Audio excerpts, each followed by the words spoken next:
Good morning, students. How are you? I hope you all are fine.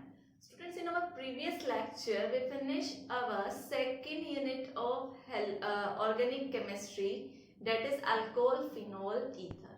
ठीक है? तो students उसमें आपको प्रैक्टिस करनी है क्वेश्चंस की, नेम रिएक्शंस की, और एक बात आती है आपकी कन्वर्जन्स की. कुछ स्टूडेंट्स को डाउट क्रिएट हो रहा होगा या कंफ्यूजन या समझ नहीं आ रही है कन्वर्जन्स किस तरीके से करने, और मैंने भी ज्यादा कन्वर्जन्स की प्रैक्टिस आपको नहीं कराई है. उसके पीछे एक रीजन है कि आपने अभी तक कंप्लीट रिएक्शंस नहीं करी है. ठीक है, अब हमारे ऑर्गेनिक केमिस्ट्री के 2 चैप्टर कंप्लीट हो चुके हैं. ठीक है, तो मीनवाइल मैं अभी आपको इस ऑर्गेनिक केमिस्ट्री का जो भी अब लास्ट टॉपिक अब डिस्कस करने जा रही हूँ, chemistry in our daily life. मैंने एक बीच में गैप दे दिया. ठीक है, कंटिन्यू आगे नहीं किया वो वाला पार्ट. क्यों? ताकि आप उस टाइम में क्या रिवाइज कर ले, जितनी रिएक्शंस आपने पढ़ी हैं वो लर्न कर ले. अगर आपको रिएक्शंस लर्न नहीं होगी, प्रॉपर पता नहीं होगा कौन सा रिएजेंट क्या डालेंगे, तो आप कन्वर्जन्स नहीं कर पाएंगे. तो बस मेरा एक यही रीजन था कि कन्वर्जन साथ साथ ना कराने का.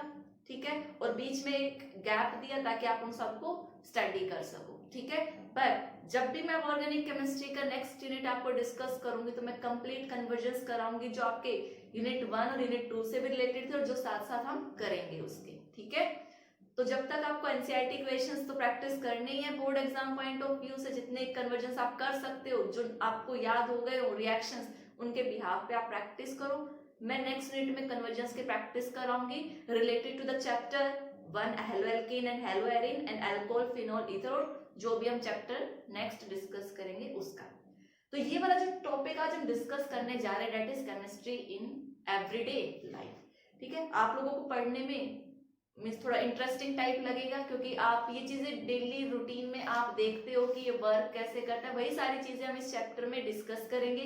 इस चैप्टर को बेसिकली हम 3 चीजों में डिस्कस करेंगे. केमिस्ट्री कहाँ कहाँ स्टडी करेंगे, केमिस्ट्री हम स्टडी करेंगे किसमें, मेडिसिन में कैसे यूज हो रही है.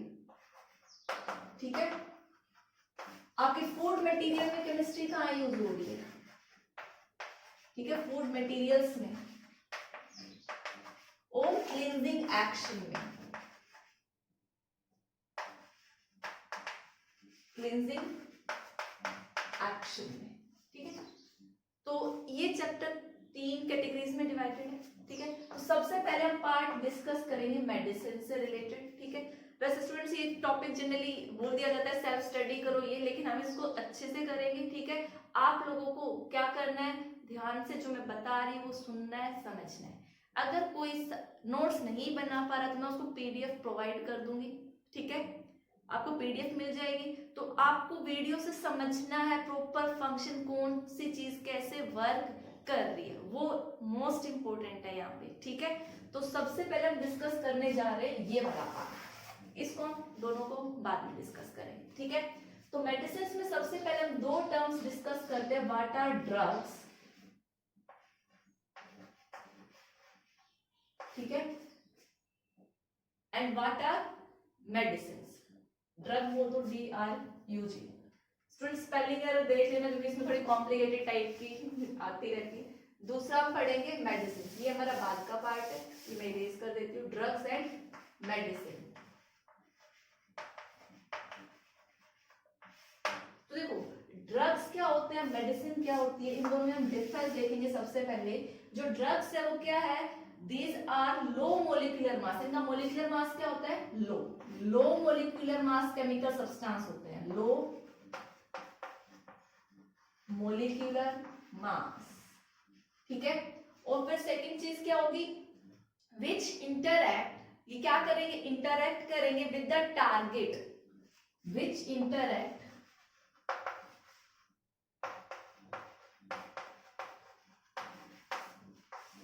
with the target. और टारगेट के इंटरैक्ट करने के बाद ये क्या करेंगे, एक बायोलॉजिकल रेस्पॉन्स देंगे and produce a biological response and produce a biological response. ठीक है। तो ड्रग्स क्या है, एक लो मोलिकुलर मास का केमिकल सब्सटेंस है जो क्या करता है, अपने टारगेट पे हिट करता है, ठीक है, और एक बायोलॉजिकल रिस्पॉन्स प्रोड्यूस करता है। उस केमिकल सब्सटेंस को हम क्या बोलते हैं, ड्रग। जैसे आप बोल सकते हो जैसे एक गन है, गोली है, ठीक है, छोटी सी है बट हिट करेगी तो एक टारगेट तो बड़ा होगा और कोरस्पॉन्डिंग जो भी एक्शन होगा। तो सेम गोली में बंदूक वाली गोली की बात करें, ठीक है, तो सिमिलर फंक्शन ये वही है।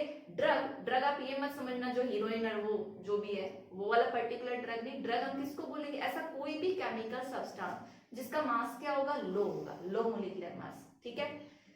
वो क्या करेगा, अपने टारगेट पे हिट करेगा, ठीक है, और क्या करेगा, एक बायोलॉजिकल रिस्पॉन्स प्रोड्यूस करेगा। उस चीज को हम क्या बोलते हैं, आपके ड्रग बोलते हैं। अब देखो टारगेट जो वर्ड मैंने बोला, यहाँ पे टारगेट क्या क्या हो सकते हैं, टारगेट आपका कार्बोहाइड्रेट्स हो सकता है, आपके लिपिड्स हो सकते हैं, प्रोटीन्स हो सकते हैं, न्यूक्लिक एसिड हो सकते हैं, ठीक है, कुछ भी हो सकता है। ये आपका लो मोलिकुलर मास ड्रग था, उसने हिट किया किसी पर्टिकुलर टारगेट पे और एक बायोलॉजिकल रिस्पॉन्स प्रोड्यूस किया, ठीक है। तो ये चीज है ड्रग। पहले आप इसको नोट डाउन करो, फिर हम डिस्कस करते हैं मेडिसिन क्या होती है। तो स्टूडेंट्स देखो मेडिसिन क्या होता है, medicine are those chemicals that are useful in diagnosis, prevention and treatment of disease, ठीक है, जो किसी डिजीज के डायग्नोसिस, प्रिवेंशन और ट्रीटमेंट के लिए जो केमिकल्स यूज में किए जाते हैं उनको हम क्या बोलते हैं, मेडिसिन बोल सकते हो। या फिर आप दूसरे टर्म्स में बात करो तो देखो ड्रग्स में हमने क्या पढ़ा था कि ऐसा कोई सब्सटेंस होगा, केमिकल होगा जो लो मोलिकुलर मास होगा, वो इंटरेक्ट करेगा टारगेट पे और प्रोड्यूस करेगा कोई बायोलॉजिकल रिस्पॉन्स। अगर वो बायोलॉजिकल रिस्पॉन्स थेरेपेटिकल है, थेराप्यूटिक है और यूजफुल है, तो उस केमिकल सब्सटेंस को हम क्या बोल देते हैं, मेडिसिन। तो आप ड्रग को क्या बोल सकते हो, एक मेडिसिन बोल सकते हो। कब, जब जो बायोलॉजिकल रिस्पॉन्स वो क्या हो, एक थेराप्यूटिक रिस्पॉन्स, ठीक है, और यूजफुल हो, तो उस केस में एक ड्रग क्या बन जाता है, मेडिसिन बन जाता है। तो मेडिसिन भी क्या है, ड्रग, ठीक है। तो ये डिफरेंस है मेडिसिन में और ड्रग में, नोट डाउन।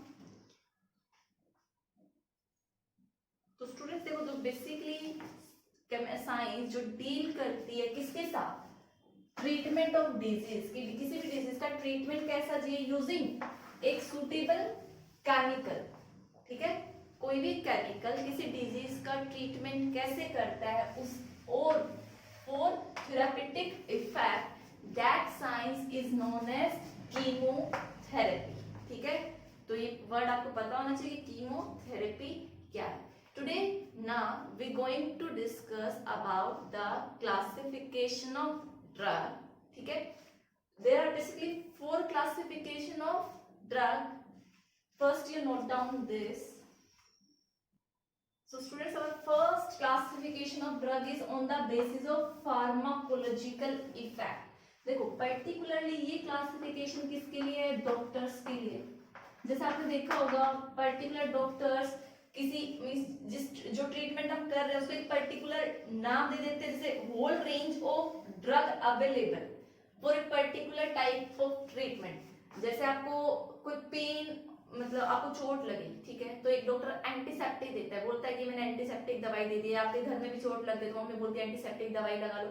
तो एंटीसेप्टिक जो वर्ड है वो क्या एक whole range of category of medicine है जिनको हम एंटीसेप्टिक बोल देते हैं, ठीक है। तो इस टाइप की क्लासिफिकेशन किसके अंदर आती है, वो इस कैटेगरी में आती है, ठीक है। एंटीसेप्टिक करता क्या है, अगर हम एंटीसेप्टिक की बात करें तो एंटीसेप्टिक क्या करता है, kill the growth of micro organism, kill the growth of micro organism, ठीक है। तो उसको हम क्या बोल देते हैं, एंटीसेप्टिक बोल देते हैं। या जैसे हम एनाल्जेसिक की बात करें, एनाल्जेसिक, ठीक है, ये क्या करता है, किल द पेन, पेन को खत्म करता है, तो पेन किलर्स आपको पता है बहुत सारी होती है, लेकिन एक पर्टिकुलरली उस कैटेगरी की मेडिसिन को हमने क्या बोलते हैं, एनाल्जेसिक। एंटीसेप्टिक, चोट पे दवाई जो लगाते हैं काफी तरह की होती है, लेकिन हम क्या बोलते थे, वो एक एंटीसेप्टिक है। तो इस टाइप की कैटेगरी किस में आती है, इस टर्म में आती है, ठीक है। Students, our next classification of drug is on the basis of drug action. Drug action मतलब देखो, सपोज करो हमारे स्टमक में पेन है, ठीक है, हम एक मेडिसिन लेते हैं, स्टमक पेन खत्म हो जाता है, मींस पर्टिकुलरली वो ड्रग एक्शन कहाँ कर रहा है उसके बेसिस पे, ठीक है। तो अगर हम एग्जांपल ले, जैसे एंटी हिस्टामिन्स क्या होते हैं, एंटी हिस्टामिन्स, देखो anti histamines, anti means anti opposite होगा, ठीक है, जो हिस्टामिन्स है, ठीक है। अब हिस्टामिन्स हम क्या है, ये सारी चीजें इसी चैप्टर में बाद में डिस्कस करेंगे। तो देखो एंटी हिस्टामिन्स क्या करता है, विच इनहिबिट दी पर्टिकुलर, देखो जो हिस्टामिन्स है वो किसके लिए रिस्पॉन्सिबल है, जो आपकी एलर्जी वगैरह हो जाती है कहीं पर, ठीक है। तो हिस्टामिन्स, तो ये क्या करता है, जो एंटी हिस्टामिन्स ड्रग है वो उस एलर्जी को क्योर करता है, ठीक है। तो पर्टिकुलरली वो कहाँ एक्शन कर रहा है, क्या कर रहा है, तो वो सारी चीजें किस कैटेगरी में आती है, इस टाइप की कैटेगरी में आती है।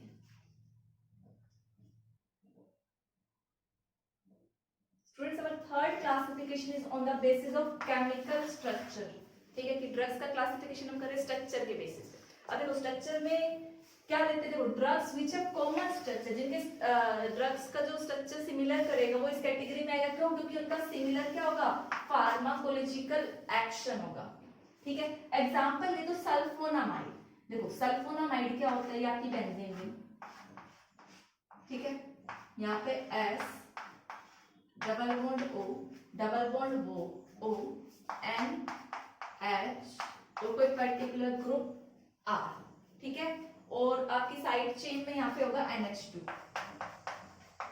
साइड चेन इसी से अटैच, ठीक है।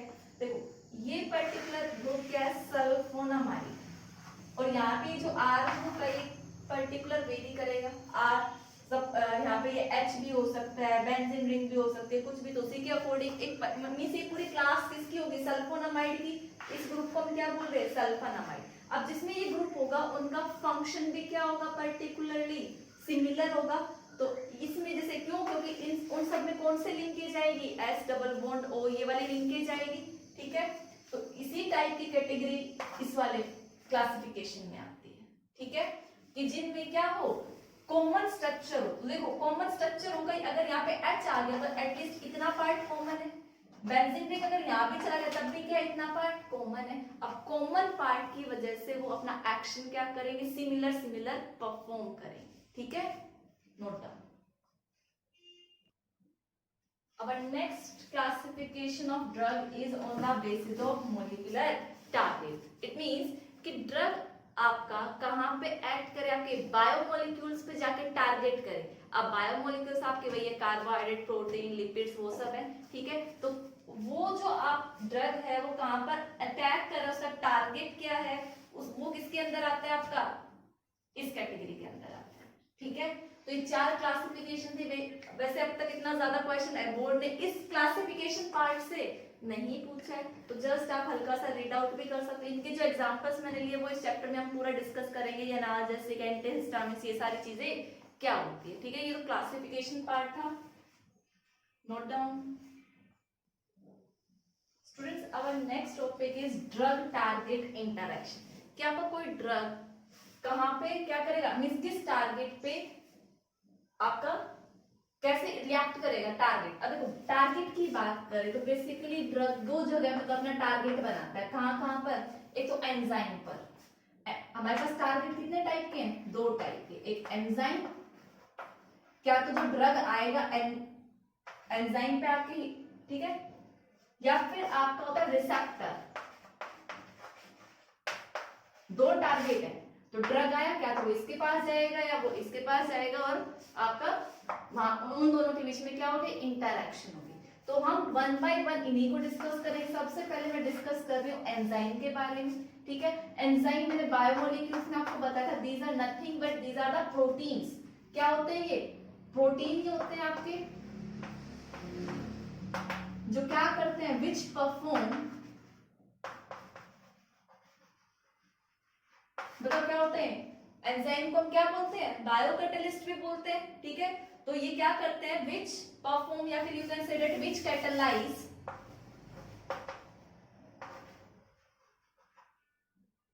catalyze the biological function। किसी भी बायोलॉजिकल फंक्शन में अगर कोई कैटलिस्ट का काम करता है, उस प्रोटीन को आप क्या बोल देते हो? एंजाइम बोल देते हो। अब ये जो अपना काम करता है बायोकैटलिस्ट का, वो भी दो तरीके से करता है, ठीक है। इसकी जो फंक्शन है, देखो हमारा ड्रग एंजाइम पर कैसे हिट करेगा, इंटरैक्ट करेगा, वो हम बाद में डिस्कस करेंगे। अभी जो हम डिस्कस कर रहे हैं, पहले हम एंजाइम देख रहे हैं। एंजाइम क्या था? प्रोटीन जो क्या करता है? कैटलाइज करता है बायोलॉजिकल फंक्शन को। और ये कितने तरीके से कैटलिस्ट की तरह काम कर सकता है? दो टाइप से। तो पहले हम इसके फंक्शन स्टडी करेंगे, नंबर 1, नंबर 2, फिर हम देखेंगे कि जो फंक्शंस इसने परफॉर्म करे उस पे ड्रग ने कैसे इफेक्ट डाला। समझ में आया कैसे पढ़ने वाले हैं? ठीक है। तो पहले मैं ये वाला फंक्शन डिस्कस करूंगी, फिर ये।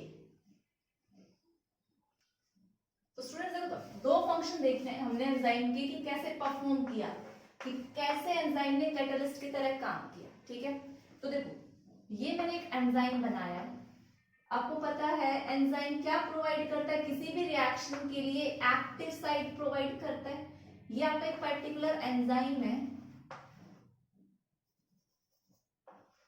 ठीक है।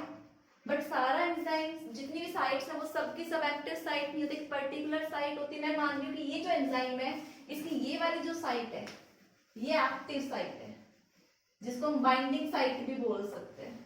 This one is the active site, ठीक है। और मान लीजिए ये आपका क्या है? सबस्ट्रेट है। This one is the substrate. देखो सबस्ट्रेट क्या होता है? जैसे सपोज करो आपने फूड खाया, ग्लूकोज गया आपकी बॉडी में, तो ग्लूकोज का क्या होगा? अब ग्लूकोज आपने जो भी खाना खाया वो इधर उधर ऐसे घूमता रहेगा, ठीक है, जब तक। तो उसके डाइजेशन प्रोसेस के लिए कुछ ना कुछ रिएक्शंस होनी जरूरी है। तो देखो, तो आप इसको मान लो, ये जो सबस्ट्रेट है ये ग्लूकोज है, ग्लूकोज का ब्रेक डाउन होगा। जस्ट मैं एग्जांपल के थ्रू समझा रही हूँ। तो अगर इसको कोई साइड नहीं मिली थी, ऐसे घूमता रहेगा, ठीक है। तो एंजाइम क्या करता है? सबस्ट्रेट को एक पर्टिकुलर साइट प्रोवाइड करता है कि ये आए और इसके अंदर आके क्या हो जाए? फिट हो जाए, ठीक है। ये आएगा और इसके अंदर क्या हो जाएगा? आपका फिट हो जाएगा, लाइक दिस। ये आपकी एक्टिव साइट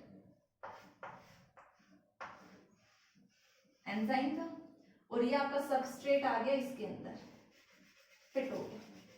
पहले इधर उधर घूम रहा था, एंजाइम ने क्या किया? एक साइड, एक एरिया प्रोवाइड कर दिया इसको। अब आपका कोई भी रिएजेंट आएगा, वो क्या करेगा? इसके ऊपर अटैक करेगा और बाकी की जो रिएक्शन है वो परफॉर्म करेगा।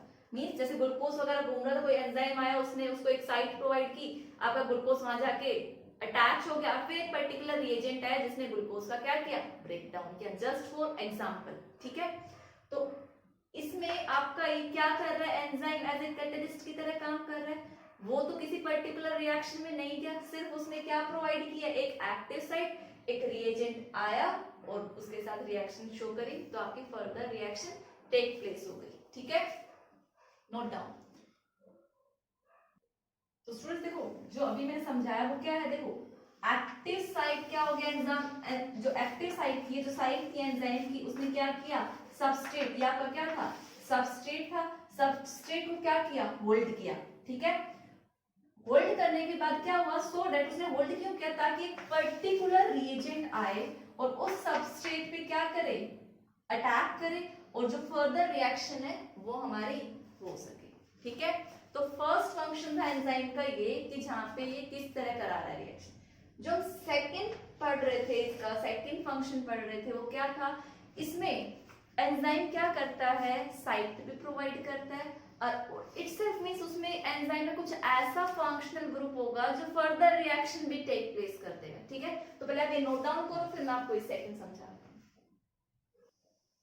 तो स्टूडेंट्स नेक्स्ट वाले में क्या था कि एंजाइम जो आपका है वो इटसेल्फ क्या प्रोवाइड कर रहा है, उसके पास कोई एक ऐसा फंक्शनल ग्रुप है जो इटसेल्फ उसको क्या कर देगा, कैटालाइज कर देगा। तो बाहर से रिएजेंट डालने की जरूरत नहीं है। ठीक है, आपका सबस्ट्रेट आया, इसके ऊपर इसके पास एंजाइम के पास है क्या था, इटसेल्फ एक ऐसा फंक्शनल ग्रुप था। ये आपका सबस्ट्रेट मानो जो आया, इसके ऊपर अटैक करेगा और रिएक्शन को क्या करेगा, कैटालाइज करेगा। ठीक है, तो ये दो तरीके हैं मींस दो पाथ हैं जिसके थ्रू एंजाइम अपना वर्क करता है। दो तरीके थे वर्क करने के एंजाइम के। ठीक है, अब हम देखते हैं कि ड्रग जिसकी हम बात कर रहे थे वो इस एंजाइम का जो वर्क है इसको स्टॉप कैसे करेगा।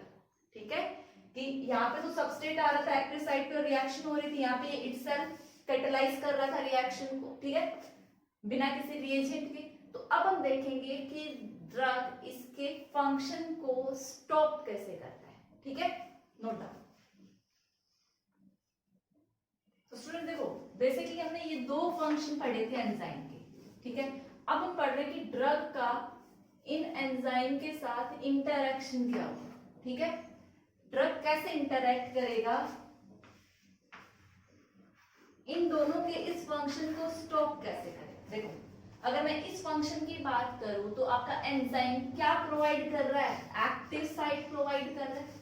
तो ड्रग कैसे इसके फंक्शन को रोक सकता है, बाय कैसे, कि वो क्या कर दे, ब्लॉक कर दे। इसके फंक्शन को ड्रग कैसे रोकेगा, आप बोल सकते by blocking the active site,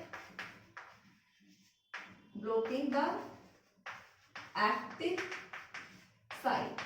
अगर एंजाइम की एक्टिव साइट ही खत्म हो गई तो वो सबस्ट्रेट को होल्ड नहीं कर पाएगा। ठीक है, या फिर मैं इस फंक्शन के डिस्ट्रॉय की बात करूं, अगर ड्रग क्या कर दे, डिस्ट्रॉय कर दे, destroy the biological function of enzyme, enzyme के बायोलॉजिकल फंक्शन को ही डिस्ट्रॉय कर दिया तो वो कैटलिस्ट की तरह एक्ट नहीं कर पाएगा। और अगर ये वाला परफॉर्म कर रहा है वो तो उसकी एक्टिव साइट को क्या कर दे, ब्लॉक कर दे, तब भी रिएक्शन नहीं हो पाएगी। ठीक है, तो ज्यादातर तो हम यही डिस्कस करेंगे कि उसने जो एक्टिव साइट है वो कैसे ब्लॉक की। तो अभी हम वही देखेंगे कि ड्रग एंजाइम का इंटरैक्शन हुआ कैसे।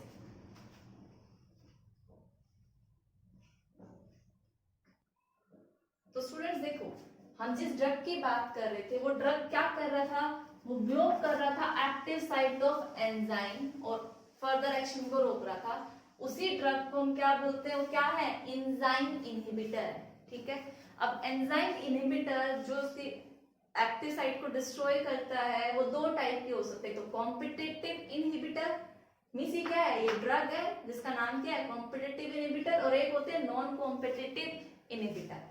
तो अब हम सबसे पहले डिस्कस करते हैं कॉम्पिटिटिव इनहिबिटर क्या होता है। देखो, ये आपकी एक्टिव साइट थी, ये आपका एंजाइम था। ठीक है, ये आपका सबस्ट्रेट था। ठीक है,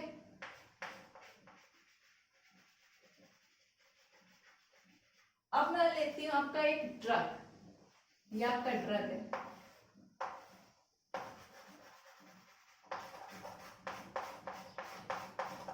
ठीक है, ये आपका एंजाइम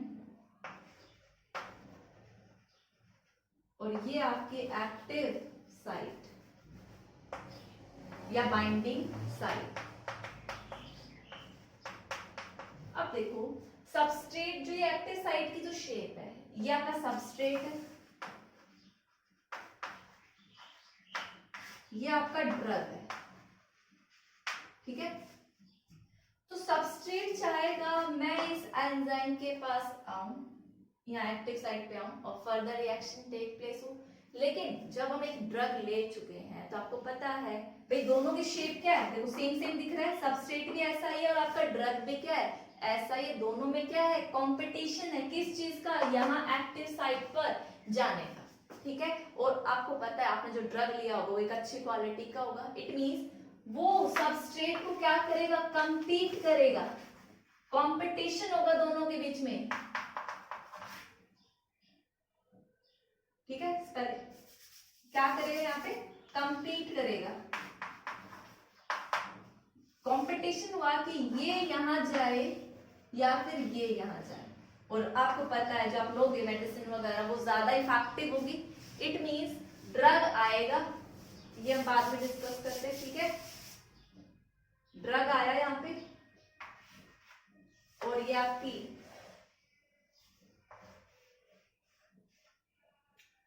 एक्टिव साइट पर बाइंड कर गया आपका ड्रग। अब देखो आपका सबस्ट्रेट तो ऐसे बाहर रह गया, वो आ ही नहीं पाया, उसने एक्टिव साइट को क्या कर दिया, ब्लॉक कर दिया। अब ये यहां नहीं आया तो फर्दर रिएजेंट या कोई रिएक्शन या कोई बायोलॉजिकल जो परफॉर्म होना एक्शन वो कैसे होगा, नहीं हो पाएगा।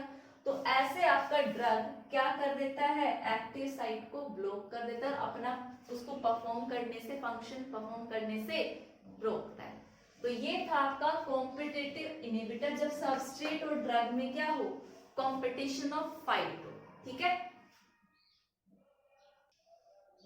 फ्रेंड्स अब नेक्स्ट टाइप ऑफ आप बोल सकते हो ड्रग जो क्या करता है, एंजाइम के फंक्शन को रोकता है, that is non competitive inhibitor. नाम ही सजेस्ट कर रहा है। अब यहाँ पे कॉम्पिटिशन नहीं होगा सबस्ट्रेट के बीच में और आपके ड्रग के बीच में, कोई फाइट नहीं, ठीक है। अब क्या होगा देखो, तो आप बोल सकते हो यहाँ पे drug is nothing to do with active site, कुछ नहीं करेगा drug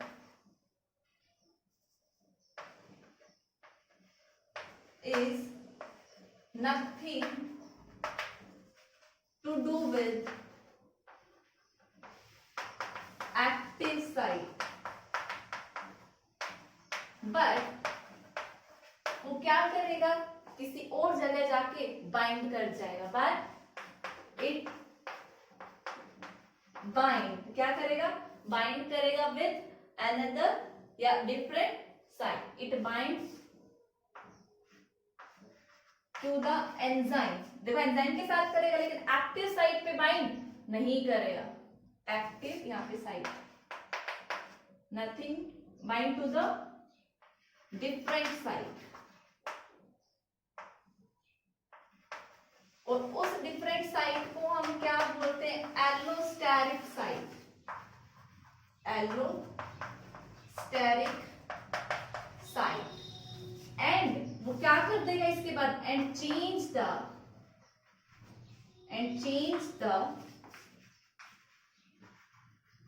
shape of active site, ठीक है। देखो इसको समझो, ऐसे समझो, ये आपका एंजाइम है,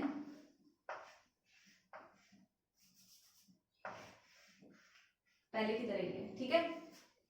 अब आपका सबस्ट्रेट ऐसा था, ठीक है, और ये इस एंजाइम की मैं यहाँ पे सपोज को बना दिया, ये आपकी active site, this one is the active site, और ये कोई और अलग साइट मानी other than active site, enzyme का एक पार्ट है जिसको हम क्या बोल रहे हैं, एलोस्टेरिक साइट, ठीक है। Allosteric site, steric site. तो देखो, तो अब ये आपका क्या है, ड्रग। अब मैं ऐसा ड्रग लिया है जो नॉन कॉम्पिटिटिव है, इनमें कोई कंपटीशन नहीं है, दोनों की शेप क्या है, अलग अलग। ये आपका सबस्ट्रेट और ये आपका ड्रग। तो इजीली हैप्पी हैप्पी ये क्या आएगा, यहाँ आके बाइंड करने की कोशिश करेगा, बट ड्रग क्या करेगा, एलोस्टेरिक साइट पे आएगा, ठीक है। वो जैसे ही देखो, ये इसकी एलोस्टेरिक साइट थी, वो यहाँ पे बाइंड कर गया आपका ड्रग, ठीक है, एलोस्टेरिक पे। और जैसे ही ड्रग बाइंड किया, ठीक है, इस एक्टिव साइट की शेप क्या हो गई, चेंज हो गई, ठीक है। अब सबस्ट्रेट क्या सोचेगा कि अब मैं कहाँ जाऊं, ये इजीली यहाँ पे फिट अप नहीं हो सकता, ये इसके मैच की नहीं है, तो रिएक्शन ये कैसे परफॉर्म करेगा, फर्दर एक्शन नहीं हो पाएगा। तो इस टाइप के ड्रग को हम क्या बोलते हैं, नॉन कॉम्पिटिटिव इनहिबिटर बोलते हैं। कि वो ड्रग आया और एलोस्टेरिक पे बाइंड कर गया और उसने क्या कर दी, it change the shape of active site. ठीक है, तो ये नोट डाउन करो। तो स्टूडेंट्स हम स्टडी कर रहे थे ड्रग की और आपके टारगेट के इंटरैक्शन कैसे होगी। टारगेट हमने कितना बोला था आपके, दो टाइप के, एक एंजाइम और एक रिसेप्टर। तो एंजाइम वाला पार्ट हम कवर अप कर चुके। अब हम पढ़ते हैं कि हमारे रिसेप्टर क्या होते हैं। देखो रिसेप्टर के क्या है, ये भी क्या है, जैसे एंजाइम आपके प्रोटीन थे तो रिसेप्टर भी आपके क्या है, प्रोटीन। आप बोल सकते these are also protein. But ये क्या करते हैं, विच प्ले क्रूशियल रोल, बहुत important role, crucial role in किसमें, आपके कम्युनिकेशन पार्ट में, which play crucial role in communication process.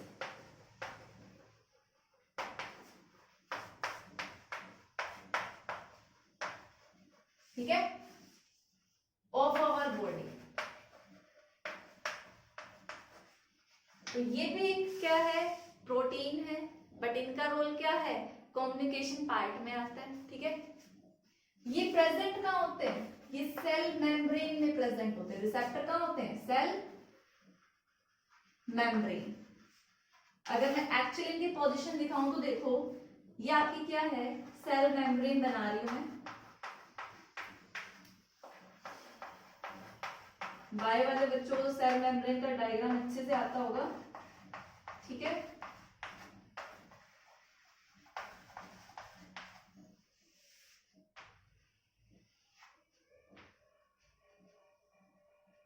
ये आपका रिसेप्टर है, ये आपकी सेल मेम्ब्रेन है, कंटिन्यू। सेल मेम्ब्रेन के बीच में ही होता है आपका रिसेप्टर। ठीक है, सेल मेम्ब्रेन कुछ ऐसे दिखती है।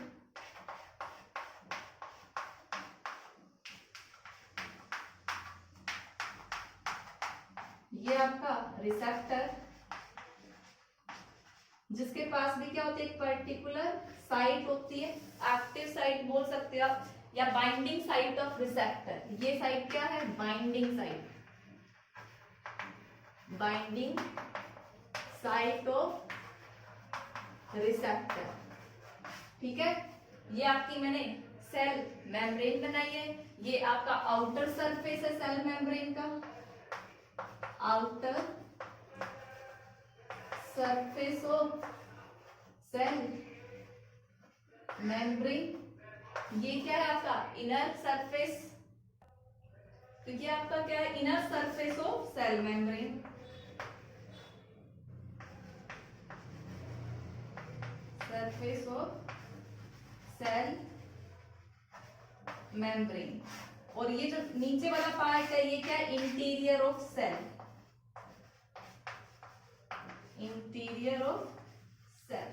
ठीक है, तो देखो भाई सपोज करो आपको कोई चोट लगती है, ठीक है, आपके हैंड में पेन हो रहा है, तो आपको कैसे पता लगेगा पेन हो रहा है, आपके माइंड क्या देगा, न्यूरॉन्स वगैरह होते हैं, वो क्या करेंगे, एक मैसेज डिलीवर करेंगे और एक कनेक्ट होते हैं न्यूरॉन्स की हेल्प से, मींस एक मैसेज डिलीवर हुआ, मैसेज कौन लेकर आएगा, आपके मैसेंजर्स लेके आएंगे। ठीक है, और वो कहाँ लेकर आएंगे, मैसेंजर्स कहाँ लाएंगे, इस रिसेप्टर के पास। ठीक है, तो मैसेंजर आया और रिसेप्टर मींस देखो कनेक्टिविटी, देखो आपके हैंड में पेन हो रहा है, कैसे पता लगा कि आपके माइंड ने क्या किया, सिग्नल ट्रांसफर किया न्यूरॉन्स वगैरह, फिर आपके मसल्स के पास आया कि आपके हैंड में पेन है, मैं फर्दर इसको कॉन्ट्रैक्ट करूं या नहीं करूं। ठीक है, तो ये ऐसे मैसेज डिलीवर होता है। कैसे, तो जो आपके मैसेंजर्स हैं क्या लेकर आएंगे, मैसेज लेके आएंगे। वो मैसेंजर क्या करेंगे, यहाँ बाइंडिंग साइट पर आएंगे। ठीक है, बाइंडिंग साइट पर आएंगे और इस एक्टिव साइट की जो बाइंडिंग साइट है इसकी शेप चेंज कर देंगे। जैसे इसकी शेप चेंज होगी ये क्या करेगा, मैसेज डिलीवर करेगा। मैसेज डिलीवर हो गया, आपका रिसेप्टर इससे क्या हो जाएगा, अलग हो जाएगा, और ये अपनी एक्टिव या बाइंडिंग साइट को क्या कर लेगा, रिगेन कर लेगा। तो आपका ये रोल था किसका, ये आपके रिसेप्टर का। इसको मैं एक बार डायग्राम के थ्रू भी समझाती हूँ, आप पहले इतना नोट डाउन करो। तो स्टूडेंट्स देखो हमारा टॉपिक है how receptor transfer message to the cell. तो देखो रिसेप्टर ये जो है ये आपका रिसेप्टर है, सारा मैं लिख चुकी हूँ कौन सी चीज क्या है। तो ये आपका रिसेप्टर है, ये सेल को कैसे मैसेज भेजेगा। तो देखो मैसेज ट्रांसफर होगा बिटवीन टू न्यूरॉन्स, फिर न्यूरॉन से कहाँ आएगा, मसल्स में आएगा। और ये जो केमिकल ट्रांसफर होता है ये कौन ट्रांसफर करता है, आपका केमिकल मैसेंजर।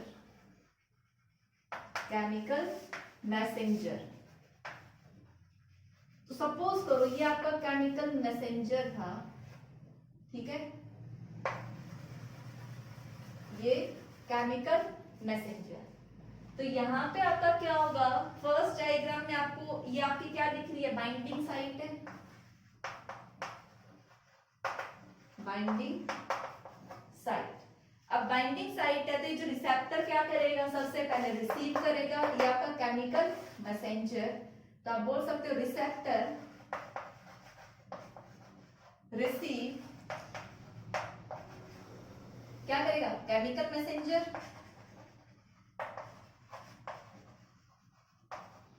ठीक है, जैसे ही इसके साथ बाइंड करने की कोशिश करेगा तो जो शेप ऑफ रिसेप्टर है ये बाइंडिंग साइट की वो क्या हो जाएगी, चेंज। शेप ऑफ कब होगी चेंज, जब ये इसके साथ बाइंड करेगा। ये बाइंड करेगा तो इसकी एक्टिव साइट चेंज हो गई, इसकी शेप ऊपर। Shape of receptor changes.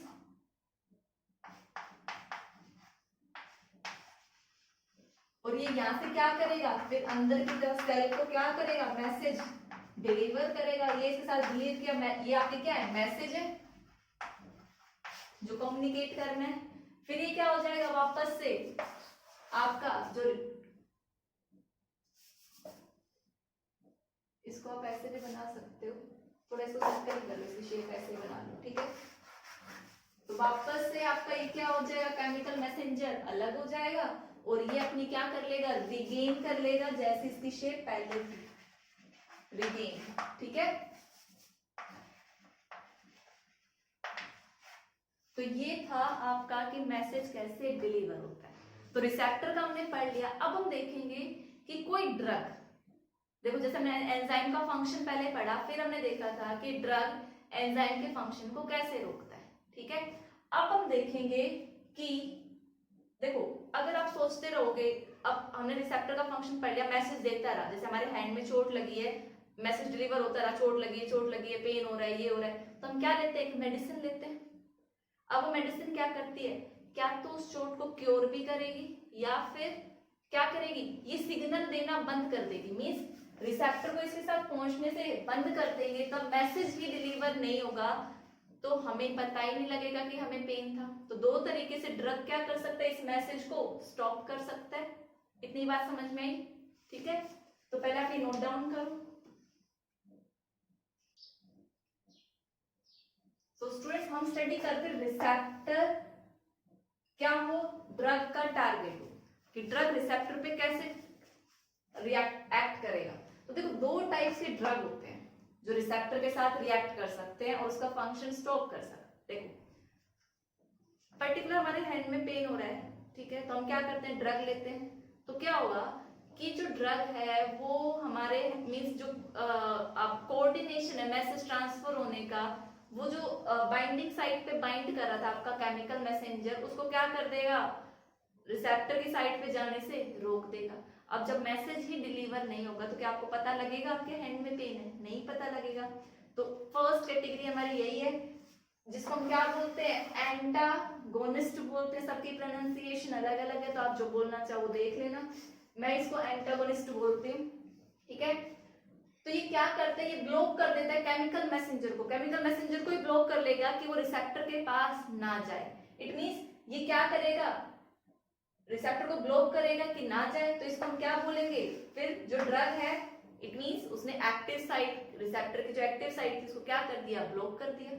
ठीक है, नेक्स्ट वाली जो कैटेगरी है वो है एगोनिस्ट। ठीक है, अब एगोनिस्ट में देखो क्या होता है, सपोज करो एक एग्जांपल लेते हैं, हम खाना मतलब कोई एक ऐसा पर्सन है जिसको भूख बहुत ज्यादा लगती है। ठीक है, अब जब हम खाना खा रहे थे सफिशिएंट अमाउंट की डाइट लेकर बैठते हैं, लेकिन उसने खाना खाया तो हमें पता लग जाना चाहिए ठीक है अभी खाना खत्म हो गया, अब हमें और नहीं खाना, इतना सफिशिएंट है। लेकिन उसके माइंड ने मीन्स मैसेज तो डेवलप हुआ, लेकिन वो माइंड मैसेज डिलीवर नहीं हुआ कि अब तुझे खाना खाने से रुक जाना चाहिए, कि सफिशिएंट डाइट है। वो और ज्यादा खाता रहेगा, और आपको पता है अगर एक्सेस डाइट हो गई तो उसके लिए अच्छा नहीं है। इट मीन्स उसमें क्या है, मैसेंजर्स की कमी है, कि जो मैसेज है वो पर्टिकुलर डिलीवर नहीं हो रहा है, ठीक है। मीन्स यहाँ पे लैक ऑफ नेचुरल मैसेंजर।